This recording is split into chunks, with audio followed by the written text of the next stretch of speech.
I think in any environment, you have to look at yourself and say, how am I triaging to free myself up? And, those learning opportunities, if you're too busy to go to that class or log into that webinar or have that conversation, if you're too busy to do the research to kind of say, gosh, NFTs are on the horizon, I should probably know what those are, right? I should probably know what the metaverse is, even though it's not part of my daily day-to-day to-do list. The other thing I started doing was adding that kind of stuff to the list, right? So even adding things you're curious about, they may fall in that third category that you don't have to get to before you leave today. But on a day when you do get through the things that you absolutely must do, you find, because they're on the list, that you do work them in. Welcome to How I Made It in Marketing from Marketing Sherpa. We scour pitches from hundreds of creative leaders and uncover specific examples. Not just trending ideas or buzzword-laden schmaltz. Real-world examples to help you transform yourself as a marketer. Now, here's your host, the Senior Director of Content and Marketing at Marketing Sherpa, Daniel Burstein, to tell you about today's guest. I was reviewing podcast guest applications, and these sentences jumped out at me and grabbed me by both ears. I used to work 80 hours per week. I was burned out and my career was stalled out. My work product was consistently highly rated, but my relationships were not strong, and that hurt me. One day, I missed my daughter's parent day at school, and I worked that night until midnight. It was time to say, enough. If you're facing a similar challenge, our next guest will tell you the story behind how she transformed her career and her life. And even if you've mastered the work-life balance, first of all, kudos to you. There's so much else you can learn by listening to her stories about data, competitiveness, business leadership, so much more. Joining me now, so glad to have Tiffany Grinstead, Vice President of Personal Lines Marketing at Nationwide. Thanks for joining us, Tiffany. Thank you so much for having me. So let's just take a quick look at your background, pulling this off of LinkedIn. You majored in journalism at The Ohio State University. I think journalism is one of the best majors, even for marketers. It teaches us how to accurately tell a story. Sometimes as marketers, we try to sell so hard and not serve the audience. That's a great background. You were hired as an intern to write for the internal newsletter at Nationwide. You've been at Nationwide for, get this, folks, 24 years. That is fantastic. We constantly hear how marketing roles are ephemeral. Maybe last 18 months. Great to hear. We had a guest once from Cuisinart on the podcast, head of marketing Cuisinart, 26 years. So she's got you beat by just a bit, but probably one of our longest lasting marketers right here at one company. Now you are the vice president in charge of all marketing for the personal lines business, sitting on the cabinet of the personal lines president. If you're not familiar with Nationwide, it is number 80 on the Fortune 500 with $47 billion in revenue. Tiffany leads a team of 20 and she manages a direct budget of $20 million. With more matrix. She's going to explain that in just a moment. So Tiffany, we talk to a lot of people. CMO is a very common title we talk to, right? What does it mean to be the vice president of personal lines marketing? Well, it's a really extremely fun job, for one thing. I lead the marketing strategy, the marketing execution, the creation of consumer segmentation, how we align to our distribution segmentation. We have channels that are B2B for the most part, but we also have B2C through our direct-to-consumer channel. And then all of our product marketing across our auto, home, specialty products like RV insurance or motorcycle insurance. So it's really an across-the-board role, everything from strategy and planning, sort of looking out into the future to, really driving sort of personalized, data-driven, Salesforce-enabled lead generation campaigns on a day-to-day basis with the agents that sell our insurance products. So it definitely runs the gamut, and that's what makes it so fun. We are super matrixed, which is actually a wonderful thing because we have experts to call on in the social media space or the media buying space. Within our organization, we have content and delivery experts. And so being able to bring those folks in to play in the right places and being sort of at the front and center with the business on a day-to-day basis, solving problems and, helping protect more Americans one of the reasons I've stayed at Nationwide so long is I have this incredible passion for what we actually do. We have a mission that's all about protection and providing extraordinary care, and that's something that really resonates with me. And I think it would be hard for me to market a product if I didn't feel like it was making the world better. And you've got a great story we're going to touch on at one point about how data really opened your eyes to that. But so let me ask you, just so we're clear, B2B, I assume that's insurance brokers, financial planners, is that right? Yeah, so over the course of my career at Nationwide, I've been on the financial side where we worked a lot through financial planners. And in this role, through our personal lines insurance, we sell through independent insurance agencies, alternative distribution partners, different partnership groups, like anything from, a car manufacturer to an on-the-corner independent insurance agency to an independent insurance brokerage that might be more of a call center.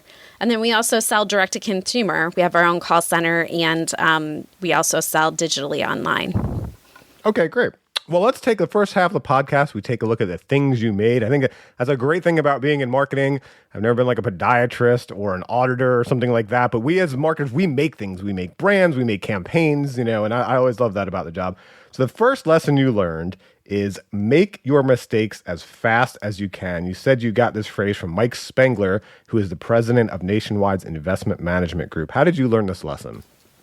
It was my first vice president role. It was an opportunity to come in and transform a team. I had only been in the role for a couple of months, and we were in the process of realizing we needed to automate our quarterly deliverables. And if you've ever worked in a fund house, there are about hundreds, and in our case, almost 500 pieces of literature that need to be updated on a quarterly basis to tell what the financials have been.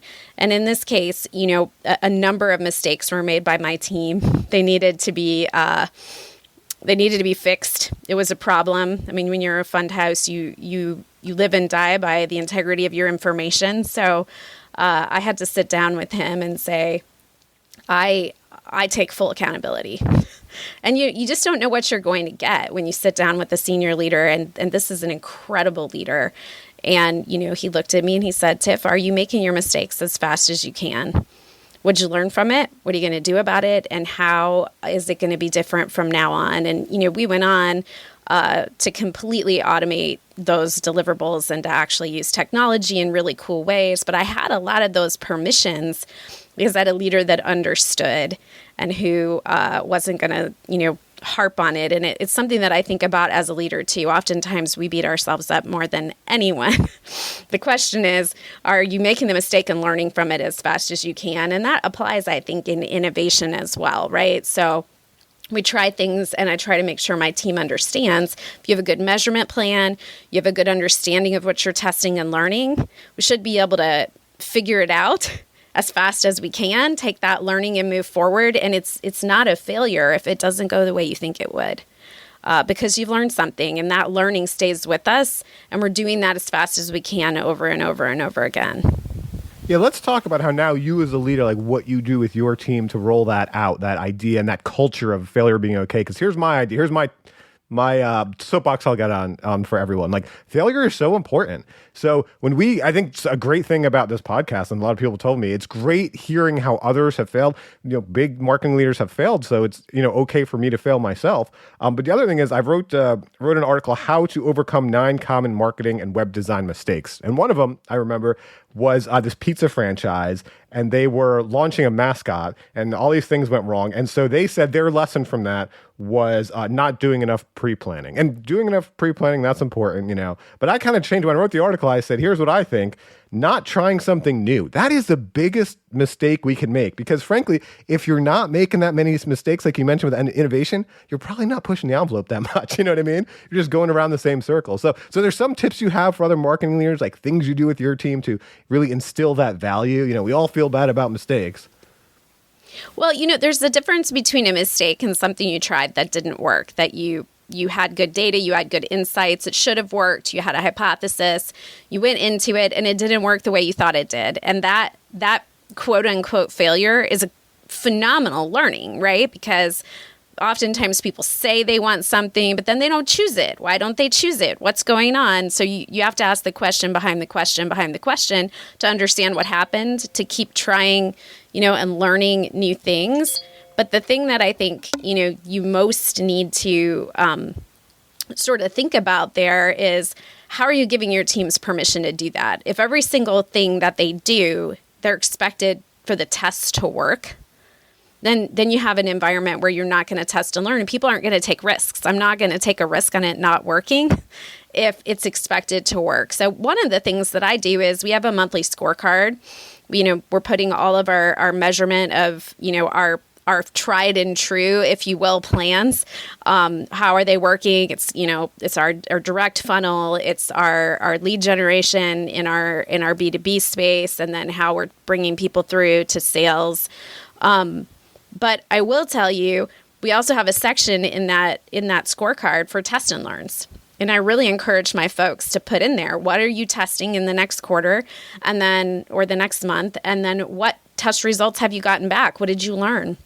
And it's okay in that test and learn section where we're not in the tried and true and we don't know what's going to work, for the answer to be last month I tried something and it didn't work. And here's what we learned from it. And we report that out to our leaders, and we're extremely lucky because the leader of our personal lines business, Beth Roscoe, is extremely excited about test and learns. And so she's extremely supportive of us doing that kind of work. But I think, when you institutionalize it, when you have to report out on it, when you see that your peers are saying, I tried this, it worked, it was great, here's what we learned. I tried this, it worked, it didn't work. Here's what wasn't great, and here's what we learned. And everyone is saying, that's awesome. Thank you for the learnings. And then you're rolling those into your tried and true plan over time. That's when you get really powerful results from a team. And I think another key thing, and I wonder what you think of this, is getting the right people on the bus, right? Getting the people that, because not everyone has that personality. And I remember when I would interview, I'd always ask, hey, a great question. Hey, tell me about a mistake you made, and kind of go through it. And not just to hear the mistake, but to hear like, okay, did they do something different? The next time, did they take responsibility? And I remember I was doing this one interview, and anytime she tried to answer the question, it was a mistake. It was always someone else's mistake, though. It was, it came to, and it was a graphic designer's mistake, and she helped fix it, or someone else's mistake. And we just couldn't get to that answer. And then later I saw on Glassdoor, she put on there, she's like, what is it with this guy? He keeps wanting me to talk about mistakes. It's a job interview. I don't want to talk about mistakes. I want to talk about all the things I did right. And so I hope she has a wonderful, lovely career. But it was an indication to me that maybe that's not the right person for us, for our team. Yeah, and I really think it's, yes, if you make the same mistake over and over and over again, that's a problem. But, we also know that some mistakes actually lead to great things. We have the stories of, I don't think at 3M, when they created the Post-it note, that glue was intended to be for Post-it notes. It was a mistake, right? So, when you're in the test and learn space, it's a whole different thing when you're trying things and you say, oh, this thing worked, but not in the way that I thought it would. Or it didn't work at all, and that's a bummer. Or it did work, but maybe not at the scale that we need. And that's all got to be okay, or no one feels like they have permission to try anything. They're too afraid. Absolutely. So let's take a look at your next lesson. I kind of opened the podcast with this because I loved what you talked about in the application. Employ a triage method: should, could, must. So this really hits home. How did you learn this lesson, and how is this? It seems like it transformed not just your career, but your whole life.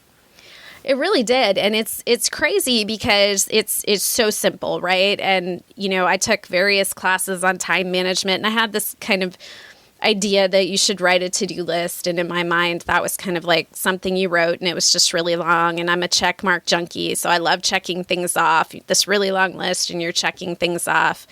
I was working at the time in our corporate communications department. I had responsibility for crisis communications. There was a lot going on. Yeah. And in the middle of it, I had two really young kids. One really wasn't sleeping much. And my marriage was unraveling. And, I reached this point where I was a single mom. I was working all the time. I'd come home, put my kids to bed, go back to working. And I just got incredibly burned out. I felt stalled out, and I started to work with an executive coach. I'm actually now a registered business coach myself because I really see the power of executive coaching.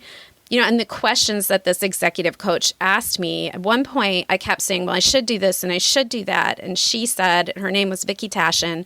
I think she still has a coaching practice today. And she said, Tiff, you have to stop shoulding all over yourself. As women, that's what we do. And I think as people, just more generally, but it really hit me. And I thought, wow, how do you stop that? What does that look like? And for me, I started doing this really simple thing. I write a to-do list every single day, rewrite yesterday's for today. All day long, I'm kind of managing to that. And I started making things, should, could, or must. And if it was something that I must do, if it was like a true must, then I can't leave. I had to be really honest with myself. I cannot leave here until this is done. I have to go home and work on this. Like this has to, if someone is waiting for it, it's truly a fire. It needs to happen today. Could are the things like I'd like to get to, but the truth is the only person who's like, I'm the one who's saying they have to be done today. Maybe they have to be done by Friday. Maybe they have to be done by Monday. But today is Monday, a week ahead. So, I could do it. It would be nice if I could do it, but it's not that I must do it. Then all those things I think I should do, but really they're not pressing. They could be done at any time. They're the ways that I'm giving myself, and I've heard people do this 1, 2, 3, ABC, like whatever works for you, right? But I started to employ this, and I really was just trying to survive myself. And, I recently had met who has now been my husband for 15 years, and he's a college professor and just an incredible supportive person. And he asked a lot of good questions at the same time my executive coach was about like, well, what kind of life do you want to have? And what are your priorities? And how are you managing your job and those priorities? And I wasn't doing well at my job either because I was extremely stressed out and I was a new people leader and my folks could feel that. So I didn't, have stellar engagement scores, and it was really a high pressure learning environment. But as I started to employ this, what was interesting was I really started to manage my time better. I come home, I started getting more sleep, started eating with my family, prioritizing things that were going on in my kids' life, and, missing that. I still feel this guilt about missing this preschool parents' day. So, I stopped saying no to those things and I started saying yes and saying, I'm going to be out this 2 hours because I'm going to go do this. And, I was really lucky. My youngest is graduating this year. I was able to be... Congratulations. Thank you. She goes to urban public schools, which is a huge, important thing to us, to our family. We're a big believer in public schools and urban education. And so... I was able to actually be a PTA president for several years, to do a lot of activism, sit on school district boards, and really all because I was able to free up that time and still spend time with my kids and still get promoted into, fairly senior executive position. And part of it was I got calmer. And when I got calmer, other people around me got calmer. And then, I was able to actually get the important things done. So my work product never faltered. I always was seen as someone who had a high capacity for work and could get a lot done. But my relationships got better, and I was able to just perform at a completely different level because I wasn't burning myself out. And I think that sometimes I'll hear someone, and a team member or peer will say, well, I'm not the smartest person, but I will work you under the table. And, I'll be here, 100 hours a week. And that's how I'm going to win. And I always kind of caution, like, but are you winning? Because you may be here more, but what is the impact of that work? And what is the impact of your relationships? And are you able to manage the things you need to manage? And it isn't like I don't work when I need to. I have to stay after, travel for work. I've done all those things over the years. I had a role where I had to go to Philadelphia several times a month. All of that is manageable if you're managing yourself, right? Because oftentimes you'll find we are the creators of a lot of this excess stress and energy. Yeah, and when it's so great you talk about also the working under the table, because I've noticed when I've been in environments where it's just a total fire drill over all the time versus a well-managed environment, it's also the things you can focus on at work that improve you, because the currency of a marketer is our ideas, right? And so, yes, we also need to execute on them, but execution without the right ideas, it's just a Potemkin village. It's like we've got this great, MA platform set up or this great infrastructure set up and not the right messages going out to the audience. So I wonder, actually, do we have a free digital marketing course?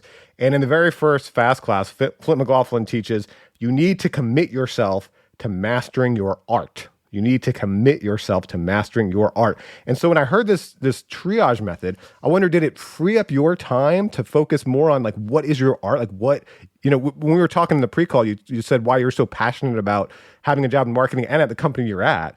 So did that give you a chance to kind of lift your head up and be like, okay, what am I really doing here? It totally does, because, you're also able to say, like, which I'm doing a lot of busy work that's not necessarily important for today, just because everything on my list has to be done now, right? Versus really stopping and thinking about these things that are most important strategically.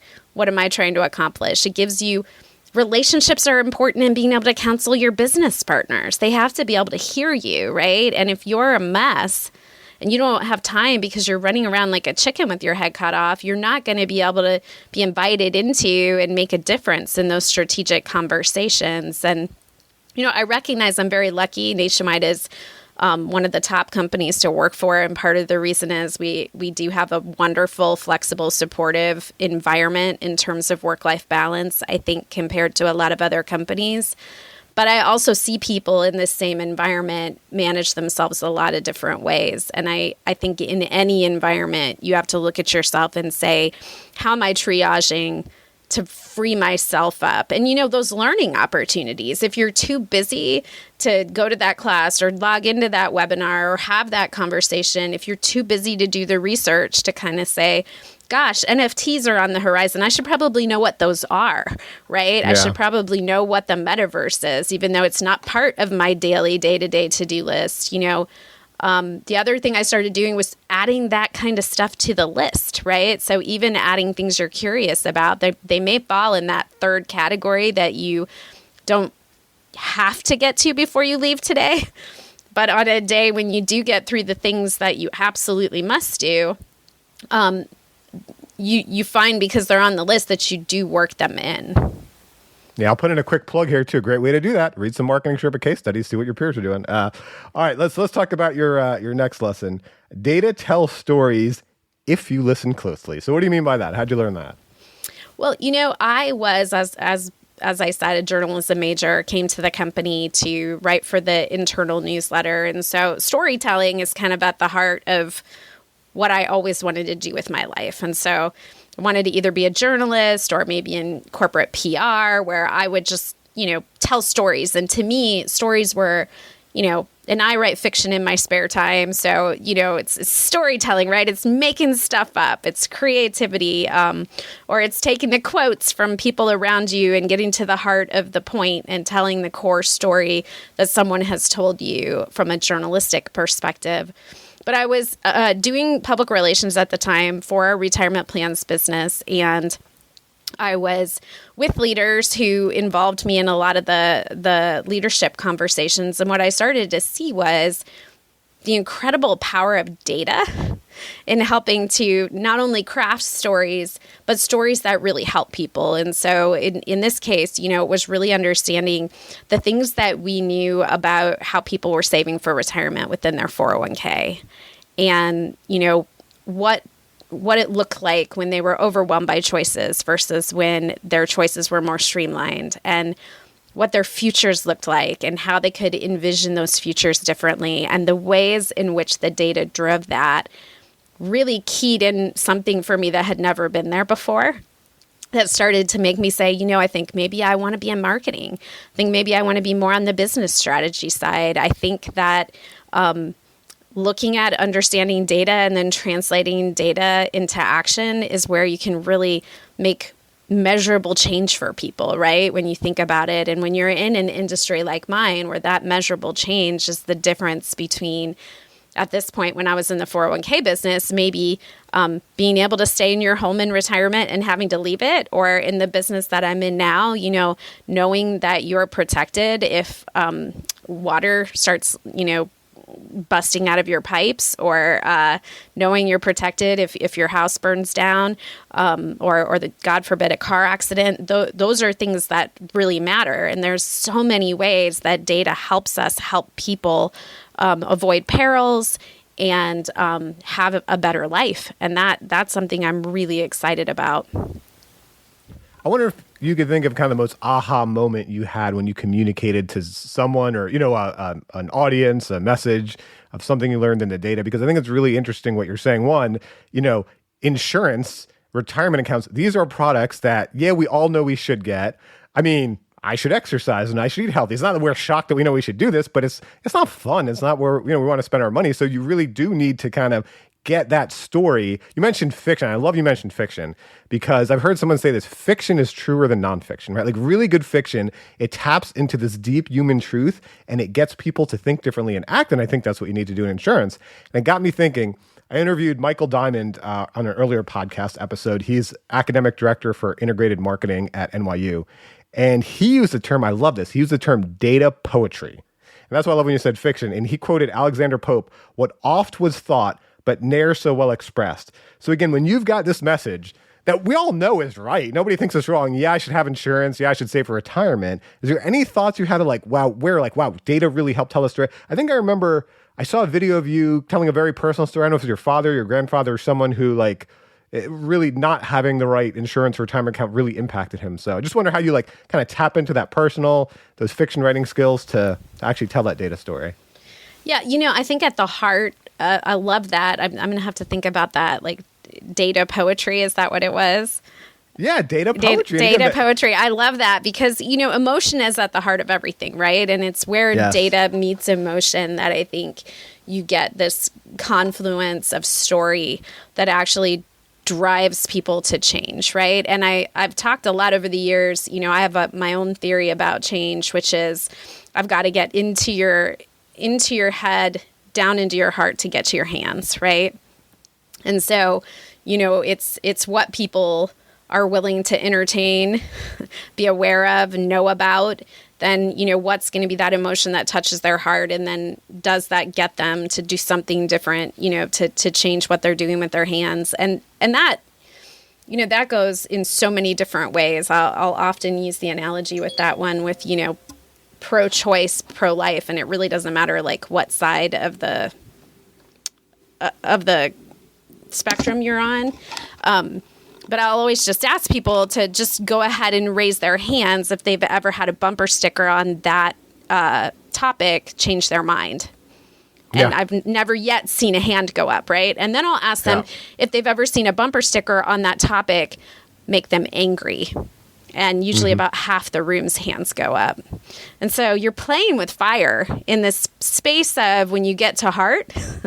I mean, obviously not all issues are as polarizing as pro-life, pro-choice. But, when I'm trying to understand that data that says people are overwhelmed, they're clearly not making choices. The more choices, let's say we give them 600 choices, and at the time that was the predominant thing, was this arms race of how many choices for funds in a retirement plan can we add. And there are still people who really like that and who are DIYers with their retirement plans who really want that. But the truth is, what the data told us was that most people were just getting overwhelmed and paralyzed. And they really weren't making choices at all. And so, the industry had to deal with that. And a big outcome of that was something called target date funds, which will allow you to just put in the year you want to retire. And then that's your conglomeration of funds, right? And that's the only choice you have to make. I want to retire in 2050. And so, the heart story to that is getting you to envision retirement versus getting overwhelmed by the fact that the stock market is really hard to understand. And maybe this is a gamble and maybe I shouldn't do it. And oh my God, right? When what we want as an outcome is I envision the day that I'll be able to hang up my apron and stop working, whatever my career is, and enjoy my life and start to envision that life. And so, that's just, one example of the ways in which data can make a difference. Another kind of more recent one is distracted driving. We all kind of know it's a societal issue. We all kind of know we shouldn't look at our cell phones when we drive. We all kind of know it could end up killing someone, somewhere down the line, ourselves, someone else, right? But I think if you ask people to honestly put up their hands, a lot of people would say, yeah, I drive distracted, right? So, being able to use that data to understand something that's really big in insurance right now is telematics, which is this opportunity to have an app and kind of be rewarded for safe driving, right? So we added to our app the people who use our Smart Ride and Smart Miles programs, this opportunity for them to just be alerted when they're driving distracted. So the app would just tell them, like, yeah, you're distracted. You should probably put this down. And we saw a 10% decline in distracted driving behaviors because of that, and then that connected with the heart story really makes the difference of getting people to change their behaviors. And that, that's good for insurance, obviously, fewer accidents, but even more important is the way that it's good for society, because we have more folks who get to live their lives uninjured. Yeah, that's great. And it gets me thinking too, a lot of the time people, they hear these data and statistics and stuff, but they don't think it applies to them. You know what I mean? Like what's the data? Like 80% or 90% of people are above average drivers, right? Yes, So yeah, they hear all that. We but it's the other recently person. had a study on that where, the majority of people said that they did agree that people were driving reckless, but when you ask them if they were, the majority of people said no, they were safe. So there's definitely a disconnect there. Yeah, it's always the other person. And so that's where when finding out really who our customer personas are, our segments, and then finding ways to really kind of paint that picture for them. And that's I think goes on to our next lesson here of how you've done that internally in an organization. So now we're going to talk about some people that Tiffany collaborated with, because that's what we do as marketers. We make things and we make them with people. And Karen Eisenbach, Chief Marketing Officer, Voya, and she said, people won't put you there until they see you there. And I love that because, again, it plays off of the customer. The customer just doesn't see themselves in that, it's someone else. And so how do you do that internally? Like you said, how do you make sure your business leaders see, like, yeah, you're that person. You should be in that role. Yeah, I had been mentoring with Karen. She was at Nationwide at the time. And I was trying to break through into people leadership. And, her advice was this: people will not put you there until they see you there. So what are you volunteering for? What are you taking on?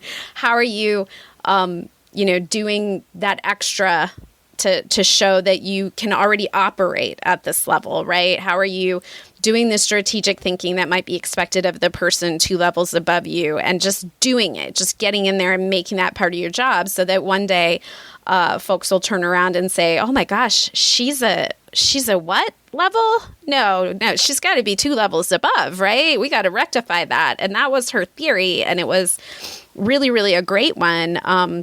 And she encouraged me to do those things, to be enthusiastic. And I had an opportunity when one of the leaders on the team went on maternity leave. I volunteered. I'll do my job, and I'll on an interim basis manage that team. And so I did, and that was a lot of extra work. Maybe contributed to needing to get to that other cue of better doing triage because I was taking a lot on. But ultimately, that colleague decided to come back part-time and was not going to be a people leader going forward. And I ended up being permanently put in the job because I was doing a good job with it. I think sometimes people get resentful. I don't want to do that. That's not to my role. But when you're talking about trying to move up in an organization, that kind of resentfulness, or not my jobism, that doesn't get you there, right? You look at the people who do get those opportunities, and it doesn't necessarily mean someone has to leave for maternity leave. It could just be how you are doing your job at that next level, and just showing that with with positivity on a regular basis. So that was one of many lessons I learned from Karen, and was lucky enough to mentor with her and then go on to work for her for a few years as well. Yeah, and so like I was mentioning, I wonder, like, how do you do that for the customer as well? We mentioned data, but are there other things you do to kind of help get that customer to see themselves there? Like, one thing I've heard about retirement accounts is helping customers see themselves as older people. They will make wiser decisions. And so one example, we talked about fiction writing. A great maxim in fiction writing is show, don't tell. Show, don't tell. And one of the things we teach is marketing experimentation, right? And so we held a public subject line writing contest where basically we've done this for organizations like Consumer Reports and events we had, and where we have our whole audience say, like, here's the emails we're sending. Give us some subject lines. We'd pick some of the best subject lines, and we'd test them. They would see the results. We'd see what we learned about the customer, the hypothesis, all this stuff, where, you could just say, hey, testing and experimentation hypotheses are important, right? Versus you could say, like, hey, let's do this together so you can see it. So I just wonder, in your industry, have there been any things you've done that you found worked really well to kind of show your customer there, show them as a retiree, show them as someone who needs insurance, anything like that?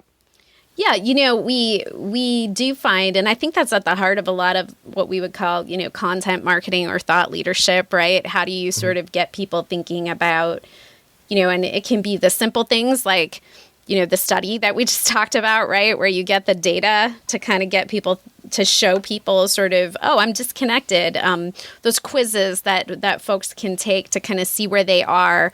We're rolling out a new digital tool to help our agent partners understand where their digital evolution is compared to other agents like them, right? So they're able to kind of take this tool, take this test, and then see where should they invest their next dollar based on what they've said their priorities are and what their how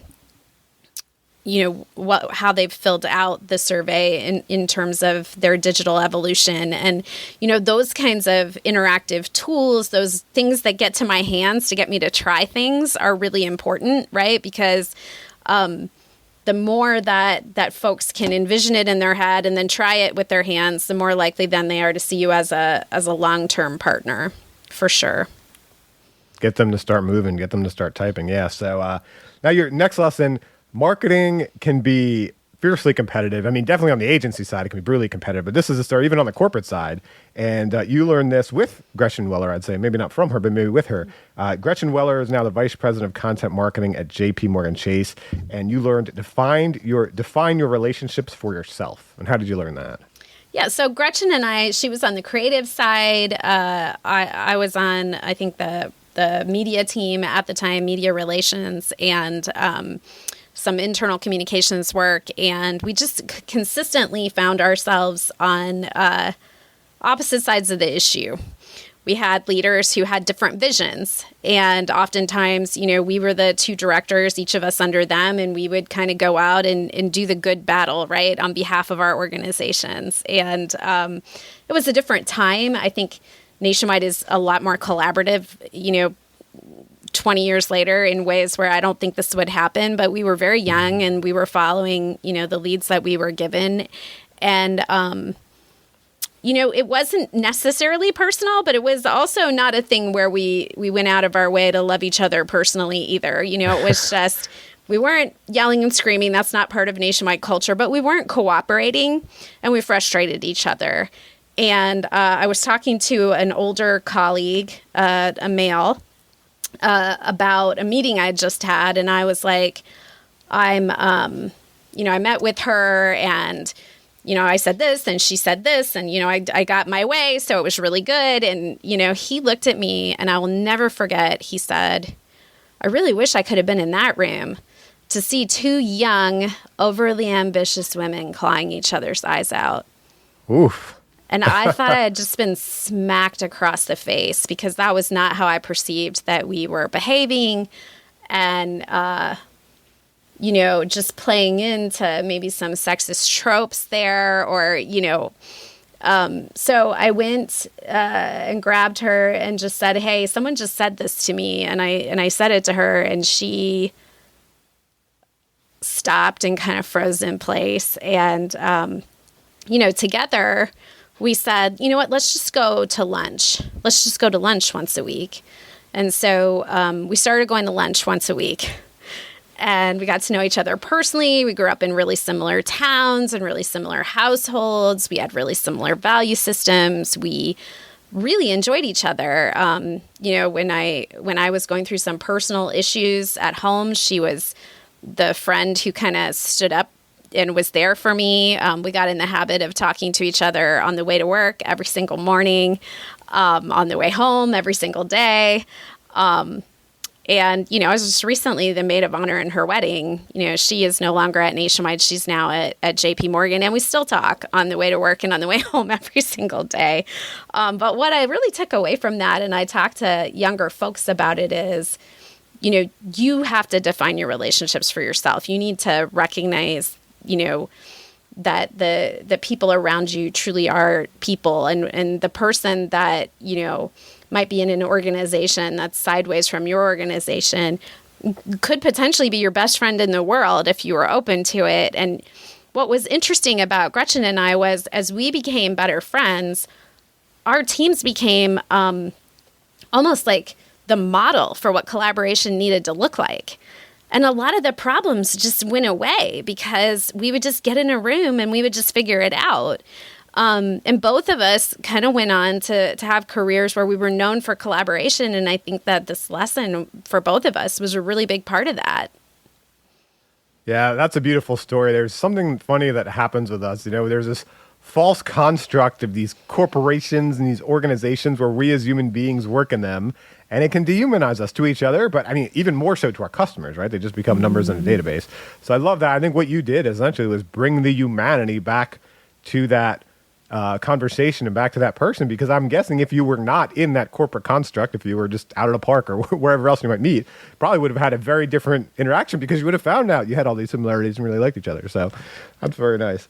So let's talk about one final lesson here. This one comes courtesy of Dan Amadeo, Vice President of Strategy at Nationwide, and he taught you how to think like a business leader. How did Dan do that? Yeah, I started Nationwide, as I said, as an intern. And in my mind, I was going to write for the newsletter. Maybe I'd say at Nationwide, or maybe I'd be a journalist, or maybe I'd do, some big fancy media relations storytelling type job. But I was there to be creative, right? And I didn't see why I would want to learn something boring like insurance. I was 21 years old, and it just... I didn't see that at all. And numbers. I majored in journalism, so I didn't have to deal with numbers, right? And Dan was the head of our investor relations at the time. He's now the leader of our financial services strategy organization. But I remember I was assigned to work on something with him as an intern, and he was like, "Wait, you don't understand this balance sheet? You don't understand the business strategy? No, sit. I'm going to tell it. I'm going to teach you."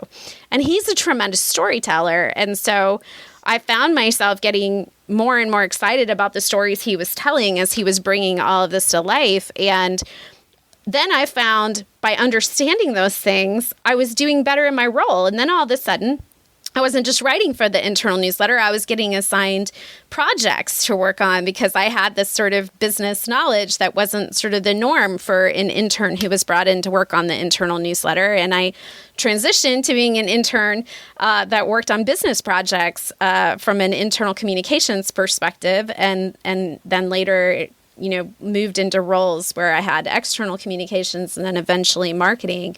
But the fact that he was like, no, not only am I going to teach you this, but I'm going to show you why it's important. And if you can't understand the business, then you can't market it and you can't counsel business leaders. Like you have to get in there and you have to be invaluable and you have to be a business leader. And not only is that important, it can be really fun too. And so that was just early in my career, something pretty fantastic that Dan brought into view that I just hadn't been exposed to before. Yeah, when you're managing a team, context could be so motivational, the why behind what they do things, not just what they're doing. And I remember one story that always stuck with me, I heard on NPR, read it somewhere, is that these reporters went to like one of those Foxconn factories in China where people were building the iPad. And there was this woman, all she did all day was take this one microchip and glue it to this motherboard all day long, 10 hours a day, 6 days a week, whatever it was. And then they showed her an iPad, which is what she was building. She'd never seen an iPad. She only saw the insides.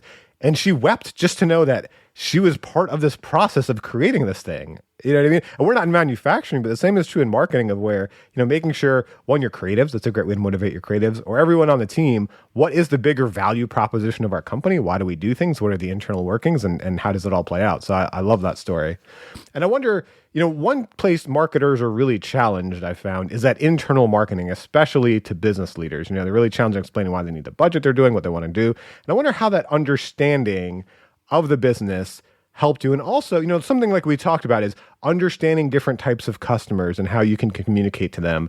One thing I wrote once was 7 CEO personas to kind of give you that idea too of, we think of these customer personas, but internally sometimes we forget there are different types of CEOs, right? There's the technical CEO, the sales CEO. Some CEOs come up from the HR department, some come up, from the technical side, and they tend to be different people. So I wonder how you use that knowledge ever to communicate internally and to better understand your business leaders and where they're coming from so you can better communicate with them. To me, it's been the difference maker. And it's actually one of the reasons why I love being part of a business leadership team. Because at the end of the day, we don't do marketing so we can do creative, fun stuff, right? We do marketing so that we can grow our business, retain our customers. And that's really the core and the heart of the business strategies, and to do that profitably, right? So for me, bringing customer segmentation and positioning and value prop work into the business line is a really, really important thing, because then you're at the table helping to define who are we going at, how are we defining our strategies, right? And then as that business strategy is being built, it's a business strategy that's sort of inherently marketing ready, if you think about it, right? So by playing that role and being somebody that the business line can count on to understand the industry, the competitors, the dynamics, to be part of those conversations and to bring in then, this is why we segment this way versus that way, and this is how that comes together in positioning, and then here's how that positioning and value prop then drive our stories that we're going to take to market, right? And so spending that time to me is kind of like the foundational building block, because then when you build your marketing strategy, it's really just an outgrowth of the business strategy. And if I'm continuously checking back in with the marketing strategy to the business strategy, the marketing strategy to the business strategy, the scorecard to the outcomes to the business outcomes, and holding myself and my team accountable to that, well, now marketing is not an expense. It's part of the business. It's part of the strategy. And as soon as it sits outside, as soon as it's about me wanting my advertising dollars, or as soon as all I can talk about is awareness and I can't connect awareness to consideration, to trial, to the funnel in a way that feels actionable to the business line that I'm in to show them how I'm driving profitable growth, then marketing is an expense. It's a whole different kind of conversation. I think that's a very tacit, actionable example of the collaboration you were just talking about with our last story. So that's great. All right, well, Tiffany, we've gone all over the world at this point. We talked about data. We talked about failure. We talked about how to manage yourself personally, how to manage your team. If you had to break it down, what are the key qualities of an effective marketer, in your opinion? Well, I think an effective marketer is strategic. So first and foremost, you've got to have that strategic thinking sort of underpinning to be able to, I've heard people talk about like the 5 questions, right? You've got to ask all 5 questions to get back to be able to have those business line conversations that set the strategy up in a way that then connect it to the marketing strategy.